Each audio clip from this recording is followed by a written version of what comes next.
This is an iHeart podcast. Guaranteed human. Work can be a little weird. Cringy training seminars, coworkers who won't stop talking about their plant, forgetting the mute button at an inopportune moment. We have to deal with a lot on any given workday. Sometimes it can feel hard to thrive and move forward in your career. Well, that's where LinkedIn comes in. LinkedIn helps you get ideas and insights from experts in your field, connect with people professionally, grow your network, and access tools designed to help you find the right fit for your next role. Whether you're just getting started, figuring out your next move, or looking to accelerate your career, LinkedIn is built to support you at every stage because LinkedIn is the network that works for you. Visit linkedin.com/know stuff to learn more. Introducing the all-new Mazda CX-5, featuring more connection. Hey Google, where's the nearest Pilates class? Safety that has your back. More discovery on the scenic routes. More passion in the details. And more control in changing weather. The all-new Mazda CX-5. More to move every side of you. See it in 5 films at MazdaUSA.com/5sides. Google is a trademark of Google LLC. Sequences shortened and simulated. Hey there, everyone. It's your old pal Josh. And for this week's SYSK Selects, I chose how the Black Death worked. It's a look at a fascinating few years when a mystery disease, we still don't know what it was, swept across Europe and Asia and killed a significant portion of the world. So check it out and enjoy.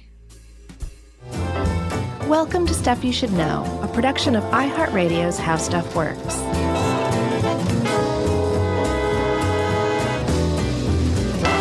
Hey, and welcome to the podcast. I'm Josh Clark. With me, as always, is Charles W. Chuck Bryant, and that makes this Stuff You Should Know. The podcast, the audio podcast. Nothing more. Got it? Not a lot less. Than comparably sized podcasts. No. This is chock full of good stuff. This one's going to be, man. You think so? Oh, yeah, I liked it. You like this one? Yeah, I like some of the historical stuff we do. Man, I love it. You know, I was a history major at one point. Yeah, man. Love history. Me too. Yeah. Chuck. Yes. So we're talking about the Black Death. Yeah. Right? Not Black Sabbath. Black Death. Oh. Well, I'm going to need some more time then. Okay. So we'll wait. Hold on. Okay. All right. I'm back. Black Death. Yes. Okay. You understand now what we're talking about? Uh-huh. Great, Chuck. I was researching this to find out, okay, what's newsy about the Black Death? Like, how am I going to find an intro? I actually found one. Really? Yeah. It's from 2006, February 2006. Sorry. That's not very newsy. But there was a study that came out of Utrecht University. Have you ever heard of the Little Ice Age? No. There was a period in world history, global history. I think it may have been kind of localized to Europe. So let's say European history. Okay. In about the 1500s, where there was this inexplicable period of cold. Interesting. Right? It's called the Little Ice Age. Harmful cold? It got cold. Like our conception of why, Vikings wear pelts and everything, they're always walking around, it's very cold. Yeah. Not just because they live in Scandinavia, but because it was cold then. Okay? Yeah. So this Little Ice Age, like I said, inexplicable. No one had any idea why it happened. And these Utrecht researchers got a hold of some tree samples, some leaf samples from eras before the Little Ice Age and after.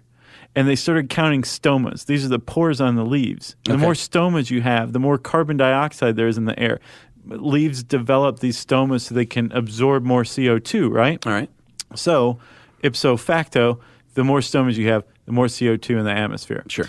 And what they found by counting these stomas was that there was a lot of CO2 prior to the 1340s in Europe. Okay. That means that there was not that much CO2, that there was a lot of CO2 in the air, in the atmosphere. Okay. One reason there's a lot of CO2 is because there's not a lot of trees to soak that CO2 up. Okay. One reason there's not a lot of trees is because humans are cutting down the trees to farm land, right? Or to stay warm? Did that have anything to do with the Ice Age? There's fewer trees, deforestation brought on by human activity. Okay. Okay? So what they find then is that after 1350, roughly, there's suddenly fewer stomas. which means that there's less CO2 in the air, which means that there's more trees. Do you know why there are more trees? Yeah. Do you?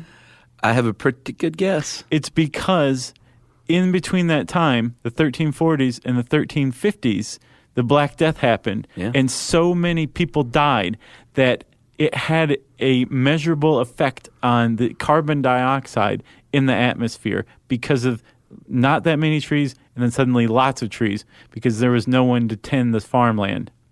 Isn't that interesting? You know what else? This was a tidbit from the end, but we might as well say it here. They think that there is a lack of genetic diversity in the UK today because of the Black Death. They were much more genetically diverse than the 11th century. Right. It represented what's called a population bottleneck. Yeah. 25 million people died, about a third of the population of Europe, which is mind-boggling. Yeah. Yeah, it is. All right, let's do it. Well, I was reading this one historian. His name is Skip Knox, and I don't know where he is now, but when he wrote that, it was at the Boise State. And he said... Go Broncos. He goes, it's worth saying this has never happened before or since. Like what, the Black Death? An event like this where within about 2-3 years, 25 million people died. That's never happened before. Yeah. I mean, no war can account for that. Yeah, no other pandemic. Yeah, this was it. This was as bad as it gets, and it was bad, Chuck. It was bad, and it was bad not just because of the ultimate devastation, but it was bad because of how gnarly the Black Death is. Yeah, why don't you talk about some symptoms? All right. If you had the Black Death, this is what you had to look forward to. First of all, you had no idea what was happening to you. Neither did your doctor. Neither did your local cardinal or bishop. And, they didn't know a lot back then, but they had their, cockeyed theories at least. They didn't even have cockeyed theories on this. They had a cockeyed theory that everybody went along with. Yeah, they developed some. But initially, they were like, I don't know what this is. Right. But you have these big tumor lumps. You've got them on your body. You got black spots. Well, tell them about the tumors. Some were small, but they could get pretty big. Yeah, some as big as an apple. And they said in the article here that if you had one on your neck, it could permanently, cock your head to one side. Permanently meaning, the 5 days you had left to live. I know.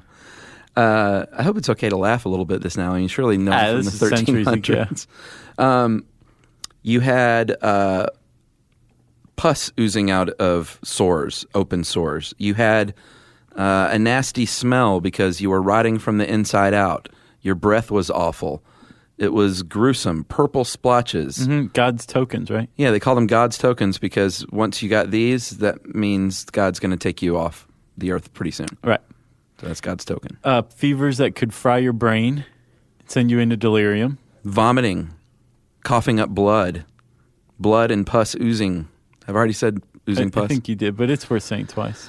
So those are some of the symptoms, and once you start having these symptoms, you are pretty much done for within a matter of days. Right, and so in our modern day, it takes a little while to bury somebody, even with this machinery, right, that we use to dig modern graves. But back then, it took even longer to dig a grave, to hold the service, to bury somebody. And when people died within days and suddenly there was a third of the population dying off, there was no time to bury anybody. No space even. They're literally stacking up. Dogs eating corpses. It says in here children, hungry babies beside their dead mothers. Yeah, Molly Edmonds really went Is that who wrote this? That one. Yeah. Whew, man.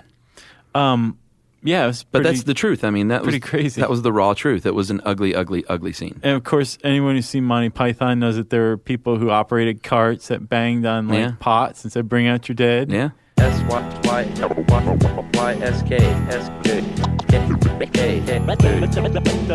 you should know. Spectrum Business keeps businesses of all sizes connected seamlessly with fast, reliable internet, advanced Wi-Fi, phone, TV, and mobile services. That's right. And Spectrum Business offers 100% U.S.-based customer support 24/7 to help you stay up and running. And they offer tailored connectivity solutions with packages built for your business budget. Yeah, so it's no wonder millions of business owners rely on Spectrum Business to keep them connected. Visit spectrum.com/business to learn more. Restrictions apply. Service is not available in all areas. On eBay, every find has a story. Like if you're looking for a vintage band tee, not just a tee, the band tee from the last show your favorite band ever played. You wore it everywhere. Then your girlfriend started wearing it, which was cute, until she dumped you and took it with her, which was not so cute. Yeah, well, anyway, now you're on eBay. And there it is. Same tee from the same tour. Still living in your memory, rent-free forever. See, the things you love have a way of finding their way back to you. But eBay isn't just for getting whatever your ex-boyfriend or girlfriend stole back, right? No, it's also for that rare championship foul ball you caught, then heroically gave to the kid next to you. And where else are you going to find your first car? The one you wish you'd never sold. But now, finally get the chance to take it back home. For good this time. So shop eBay for millions of finds, each with a story. eBay. Things people love.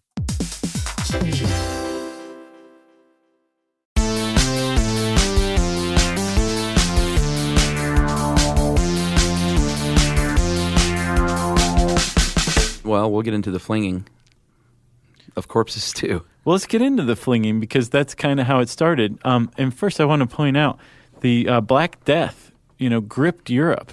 It did not only impact Europe. It's so funny. It's so Eurocentric, the way we approach the Black Death.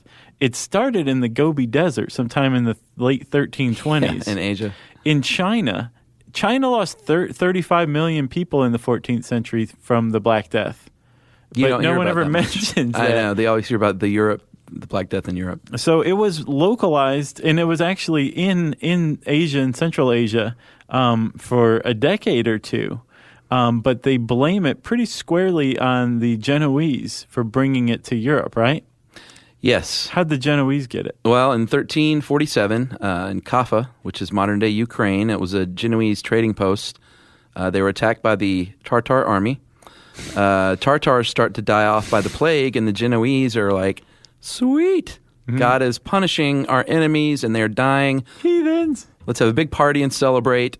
And then the Tartars are like, well, we're going to start flinging our dead corpses over the wall at you because the smell is so awful, you will die from the smell. They weren't too far off. It was a stupid idea, but it worked because they actually what they were doing was germ warfare. Very early germ warfare. Right. They had it wrong, though. They thought it was a smell. Sure. Actually, it was this pestilence. And so the Genoese, said, oh, we need to get rid of these nasty bodies, but it was too late. They were infected by that point. The Genoese fled to Sicily, and then from there it took two paths. One, where was the first one? The first one went up through Austria and Germany. Right. And then the second path went through Italy to France to the UK. Yes, at a speed which doesn't sound fast, but it really is if you're talking about Black Death, about 2.5 miles a day. And not only is it fast, like even by today's standards, this is when people were riding horses and carts and stuff. 2.5 miles a day was That's lightning fast. It's bullet train fast for that time. Yeah, yeah. Why is it called the Black Death, actually? Do you know this? I do. So there was a mistranslation at some point. What do you mean? Well, back in the day, people called it the Big Death or the Great Mortality. The Big Death, that's bad. That's what they called it as it was happening. Right. Okay. And then later on it came to be known as the Atra Mors, which is Latin for terrible death or Black Death. Ah. At some point in time, somebody decided that they liked the Black Death better. Okay. It's sometime in the 18th century when they were using it to differentiate the plague of London in 1665. Ah. But they mistranslated it. It wasn't originally called the Black Death or the Terrible Death. It was called the Big Death. Gotcha. And then it just kind of went from there. All right. Well, at the time, King Philip VI of France turned it over to the Paris College of Physicians, they were like the Mayo Clinic of the time. And they said, here, we need to figure out what this is. What is it, smartest doctors in the world? And they says, well, we figured it out. It's all here in the report. This happened when Saturn and Jupiter and Mars lined up in Aquarius. And Jupiter's real wet and hot, and it soaked up the evil vapors from the Earth, and Mars is dry. So it exploded those vapors, and now it is a fog of death. And they very smugly pinpointed the time that it happened, 1 p.m. on March 20th, 1345. No. And they just shook their head like, yeah. Mm-hmm. But they did say it was a fog of death. My guess is that it was probably pretty foggy for some reason. Some weather system happened. Or they were onto something like it was being transmitted through the air somehow. Sure. Which, they might have been actually onto something there with an airborne pathogen. Right. Possibly. Who knows? Instead, they went with the fog of death from the planets aligning. And another term for a fog of death is a miasma. It's a corrupted bit of air. And this is what Europe went with, right? Yeah. Like, okay, well, these are the smartest guys as far as medicine goes. They have the longest crow's beak masks of anybody. Yeah. And we're going to go with this fog of death thing. So how do we combat it? And what they figured out was, well, since you're breathing this fog, you got to keep the fog at bay. And one good way to do that is to fight fog with fire or smoke. Sure. So there were fires everywhere. Yeah, they were recommended to burn aromatic wood, so people would even carry this stuff around. Rosemary, amber, and musk. The Pope even stood between two fires when he addressed people. Yeah, they kept them burning on street corners. Yeah. And then there were the fact that it was coming from the south and it was a fog of death. They started putting glass in their southern windows so that the southern wind couldn't penetrate it. See, that kind of smart there. It is. They weren't all hokey. No, that seemed kind of smart. What didn't seem very smart was don't bathe. Don't have physical intimacy, although it's a good way to spread disease, so maybe they were onto something there. Don't sleep during the daytime. Avoid sad thoughts. That had nothing to do with spreading it. They're like, just don't be lazy. Yeah. Avoid sad thoughts about disease. Mm-hmm. There's something to that if you believe in the mind. If you believe in positive psychology. Exactly. So some of the little hokey, there was a little substance to a bit of it. I have a little cocktail tidbit for you, though. Let's hear it.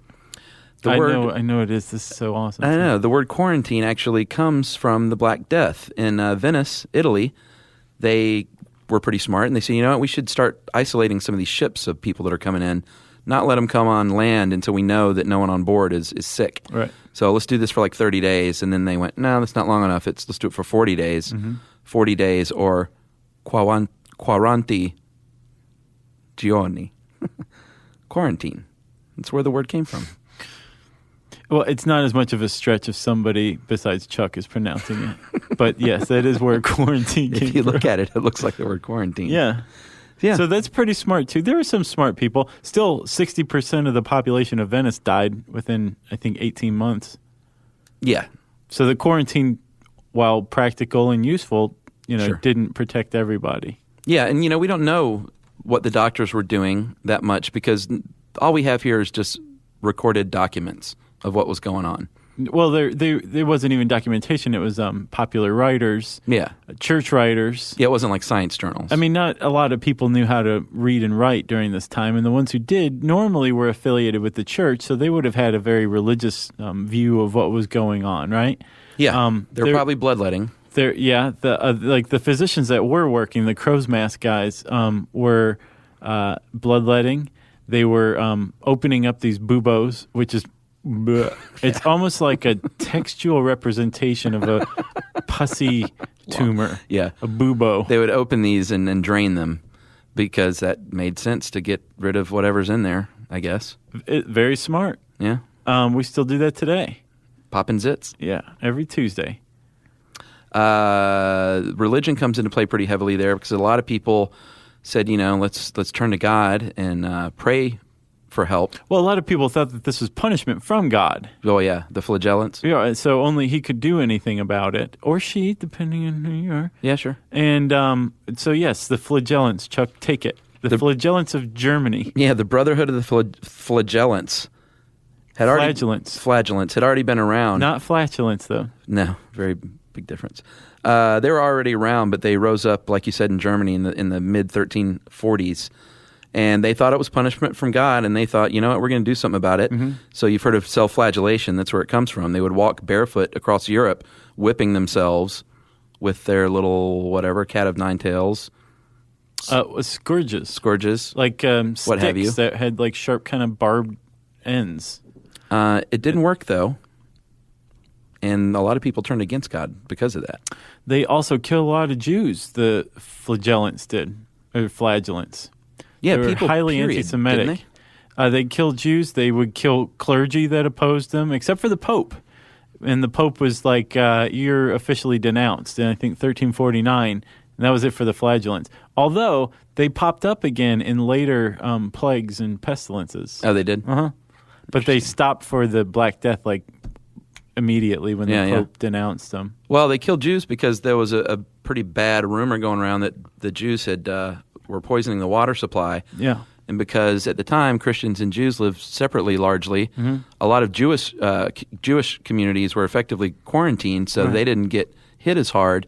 So all of a sudden, Jews are, I don't know if prospering is the right word, but they're not dying like the Christians are. So the Christians started burning them alive. So they started burning them alive. Apparently in Strasbourg, Germany was more Jews died in Germany than anywhere else at the hands of Christians who were upset about the plague. And in Strasbourg in, I think 1348, on one day, 200 Jews were burned alive at the stake. Wow. Just that one city on that one day. And apparently entire communities used to be walled up and set on fire with everybody. Or Jews would convert to Christianity on the spot. Or they would set their own houses on fire. Yeah. Which is kind of sensible. Like, oh, look, my house is already on fire. I should probably take off. Right. Keep on walking. See you guys later. Well, a lot of Jews fled to the countryside, didn't they, too? Yes. Because they were able to. Yeah.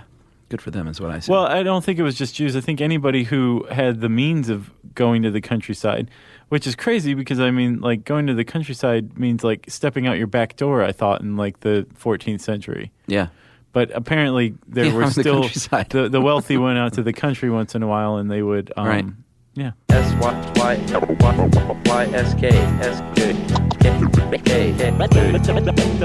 you should know.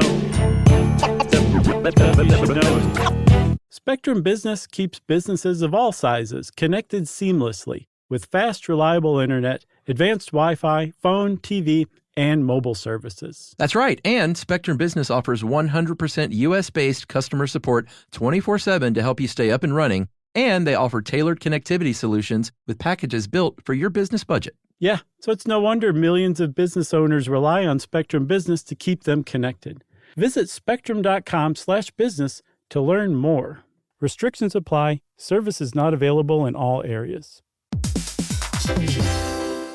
On eBay, every find has a story. Like if you're looking for a vintage band tee, not just a tee, the band tee from the last show your favorite band ever played. You wore it everywhere. Then your girlfriend started wearing it, which was cute, until she dumped you and took it with her, which was not so cute. Yeah, well, anyway, now you're on eBay. And there it is. Same tee from the same tour. Still living in your memory, rent-free forever. See, the things you love have a way of finding their way back to you. But eBay isn't just for getting whatever your ex-boyfriend or girlfriend stole back, right? No, it's also for that rare championship foul ball you caught, then heroically gave to the kid next to you. And where else are you going to find your first car? The one you wish you'd never sold. But now, finally get the chance to take it back home. For good this time. So shop eBay for millions of finds, each with a story. eBay.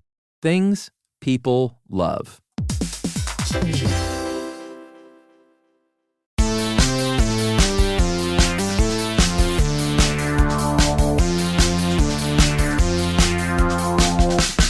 So it was, needless to say, it was a really rough few years for Europe. And by 1352, it was largely gone. Yeah, it just took off. But it's not like, all right, Black Death's gone, everything's cool now. There were like huge, huge effects. Apparently the self-flagellation worked, right? Yeah. Sure, that's what it was. Well, yeah, you have to imagine if a third, right? So that means that between you, me, and Jerry, one of us dies. Well, it'd clearly be me. It's not necessarily true. I'd set myself on fire. Okay, so then two of us would have died. Yeah. Right? A third of this population. Of the workforce. Within, seriously, 2 years. Yeah. Is just gone. People are being eaten by dogs. Their corpses are being eaten by dogs in the streets. Families are just completely abandoning one another once they get sick. The whole social psyche, the collective psyche of Europe just kind of crumble a little bit. It took a pretty big ding. Yeah. And one of the places it took that ding was in religion. A lot of heretical societies sprung up because it was like either this was your work, God, or you didn't do anything to help us, so we're not coming to church anymore. Well, yeah, instead of being like really thankful that they survived, people partied like it was 1999, basically. Yeah, big time. Crazy parties. Yeah, a lot of debauchery. Lots of debauchery. I'm just kidding. There was an economic impact, too, a huge one. Well, yeah, if a third of the workforce is gone, you've got no one working, so labor's going to skyrocket. The price of labor is. Yeah. Cost of goods, food, the little silver lining there, food was in supply because there weren't as many people to eat it. Exactly. Sadly. Isn't that depressing? The other cool thing, though, is it's potentially we saw the birth of modern science and medicine. Yeah. Because of the Black Death, because the leaders were like, this whole planets aligning thing was pretty stupid now that we look back at it. So why don't we found some schools and do some real research based on physical science and give that a whirl? Yeah. And that started it. It worked, which is kind of ironic as well because the population was so decimated that even after they had this idea, they had to wait a little while to reopen schools because they couldn't staff them. Oh, yeah. And also, Chuck, there was an almost complete loss of any illusions about death and whether or not it's coming for you. There's a whole allegory in art that sprang up at the time called Dance Macabre, which was the dance of death, which is basically like, showing living people and skeletons, working side by side or hanging out or partying together or whatever. And the point of that is that, death can come at any time, and it's coming for everybody. So art and poetry and things like that just took a real downer turn there for a while. Yep. Because that was clearly what everyone was thinking about at the time. That's right, Chuck. What caused it? See, this is where I get a little confused because there's conflicting information even to this day. Well, it's one of those things where we thought we figured it out, but modern techniques and modern investigation have kind of led us to think. Did you like that? Yeah. Have led us to think that maybe that first idea wasn't right. Yeah. The first idea came out of the third pandemic, which was in 1894 in Hong Kong and India, right? Yeah. And two bacteriologists, Alexander Yersin and Shibasaburo Kitasato. Nice. Thanks. They worked independently and isolated the cause of that third pandemic, and it is what we know today as bubonic plague. Yeah. It's a bacterium called Yersinia pestis, named after Alexander Yersin, right? Yeah, well, of course. And it lives in the foregut of fleas, rodent fleas that feast on rats. Yeah, this was interesting, I thought. Because the flea bites the regular flea bites rat and drinks blood, and it's like, oh man, that was fantastic. I feel delicious. If you're infected with the Yersinia pestis and you're a flea, you bite the rodent and you eat the blood, but it gets stuck in your foregut, and so you never feel that quench of that tasty blood in your stomach. Right. If you're a flea, so you keep biting more and more rodents. And infecting more and more rodents. Yeah, because you're, like we talked about with the fleas, regurgitating it back onto rodents. Mm-hmm. And all of a sudden, you're killing all these rodents, and then when there are no more rodents, then the fleas will go to people. Right. And so they thought that's how it was spread. Right. Which makes sense because it's not like conditions were really sanitary in the Middle Ages. Sure, there were plenty of rats. Or before the Middle Ages, the 14th century, right? Yeah. And yeah, there were plenty of rats, plenty of fleas. The problem is there's a lot of discrepancies between bubonic plague or Yersinia pestis and whatever the Black Death was, right? So you've got like big discrepancies. You've got buboes, right? Yes. With both, but buboes under the bubonic plague tend to spring up around the groin area only. Yeah. And descriptions of buboes with the Black Death were that they were all over the place, all over your body. Right. Buboes or bubonic plague doesn't cause purple splotches. No. It doesn't cause delirium. No, the odors? Or the vomiting, blood and pus and all that stuff. Yeah. There's a lot of stuff that was documented widely by different sources during the Black Death that doesn't have anything in common with bubonic plague. Well, the big one to me was the fact that bubonic plague, even if you don't treat it, has a mortality rate of about 60%. Yeah. And from the sounds of the Black Death, it was, near 100. Taking down entire villages. Right. So they did figure out that the third pandemic in 1894 was caused by Yersinia pestis, bubonic plague, but they erroneously possibly attributed it to the Black Death. But for about 100 years, that was the premise that everyone went on, was bubonic plague was the Black Death. Right. Until 1984, when some researchers who have been dubbed plague deniers. Oh, really? Yeah, have started to come up with competing theories, and there's some interesting ones. Yeah, sociologist Susan Scott and biologist Christopher Duncan think that it is a hemorrhagic fever, like Ebola. Right. Makes sense. Sure. Some say anthrax, or maybe some just disease that is not around, some extinct disease. Right, like it went extinct somehow after the Black Death. The thing, though, is this DNA study in the 1990s, they dug up some corpses from mass graves in France, tested the teeth, because I guess dental pulp is about the only thing you can test at that point. Mm-hmm. And they did find that the Y. pestis in the samples, so they said, oh, yeah, see, it was the plague. But then they apparently looked at other bodies from other grave sites, and it wasn't conclusive. So no, they didn't find it. Yeah, they didn't find it at all. Yeah. So what does that mean? I don't know. What do you think? Well, Skip Knox, that historian I referred to earlier, his theory is that it was bubonic plague working in concert with a pneumonic plague. Ah. So it was respiratory, which is... Buboneumotic? Yeah, which basically his idea is that there are two plagues working at once. Or that's the theory he subscribes to. Which I don't know. It seems likelier to me that there's probably some bacterium that's either extinct or, worse than that, dormant. Right. Let's hope it's extinct. Yeah, dormant's not the word I want to be hearing right now. Oh, and there's one other thing that was a problem with the fleas. There were two other problems that we didn't mention. One was that there should have been a die-off of rats, because remember, they jump from rats to humans when there's no more rats. Right. And there's no documented die-off of rats in Europe before the plague. Ever. And then secondly... what was the second one? Winter should kill fleas. That's right, Chuck. But it didn't. They would. It does kill fleas, but it didn't have any effect on the spread of the Black Death. Yeah. Well, the other problem, though, is it's, like we said, it's all stuff that's written down. So it's not like, you said the buboes are near the groin area. Mm-hmm. But at the time, with the sensationalism of the day, people, they could have been writing, sores all over their body, and they could have exaggerated some of the symptoms because of fear.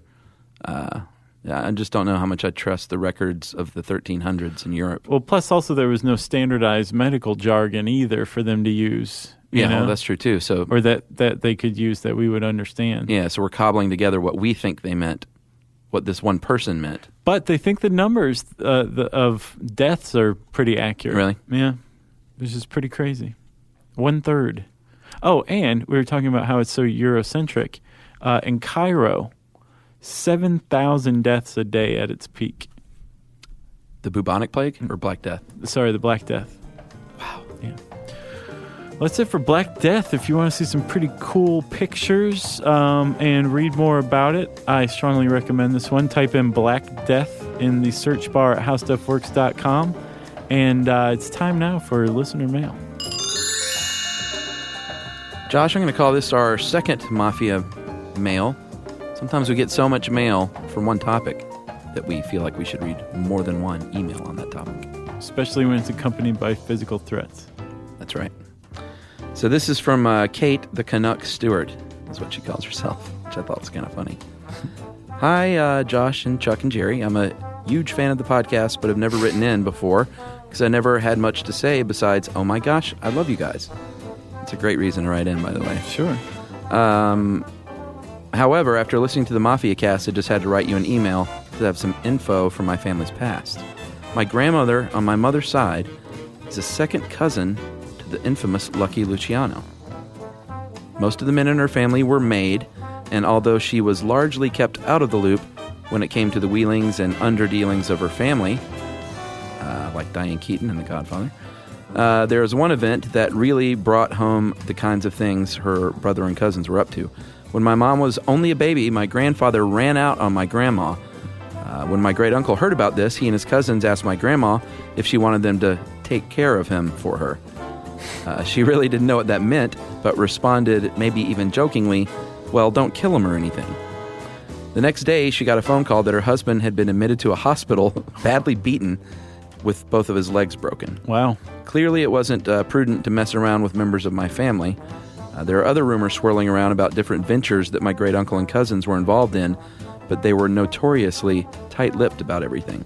As far as I know, no one in my family is a part of the mob anymore, and no one has broken the legs of any of my ex-boyfriends. But I wouldn't date you. Just to be on the safe side, huh? That is Kate the Canuck. Wow. Thanks a lot, Kate. Appreciate that. And all you Canucks listening out there, thank you very much. If you want to get in touch with Chuck or me, you can get in touch with us via Twitter. That's right. At SYSK Podcast. You can join us on Facebook.com/StuffYouShouldKnow. Send us an email to stuffpodcast@howstuffworks.com. And as always, go check out our home on the web, StuffYouShouldKnow.com. Stuff You Should Know is a production of iHeartRadio's How Stuff Works. For more podcasts from iHeartRadio, visit the iHeartRadio app, Apple Podcasts, or wherever you listen to your favorite shows.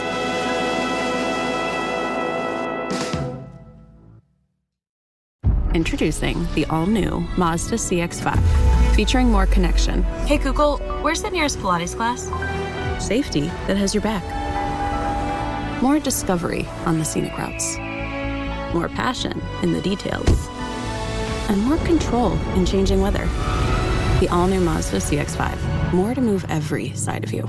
See it in 5 films at MazdaUSA.com/5sides. Google is a trademark of Google LLC, sequences shortened and simulated. Everyone knows winter is the real mess maker. You don't need WeatherTech floor liners for summer unless you hit the beach and half the beach ends up back in your car, or the campsite dirt ends up in your trunk. Then you'd want a cargo liner, or a road trip goes sideways, lemonade spills, ketchup goes rogue, ice cream drips. Yeah, you'd be pretty happy about those WeatherTech seat protectors. So just to be clear, as the mud you're inevitably going to step in this summer, you don't need WeatherTech unless you plan on doing summer. Visit WeatherTech.com today. This is an iHeart podcast. Guaranteed human.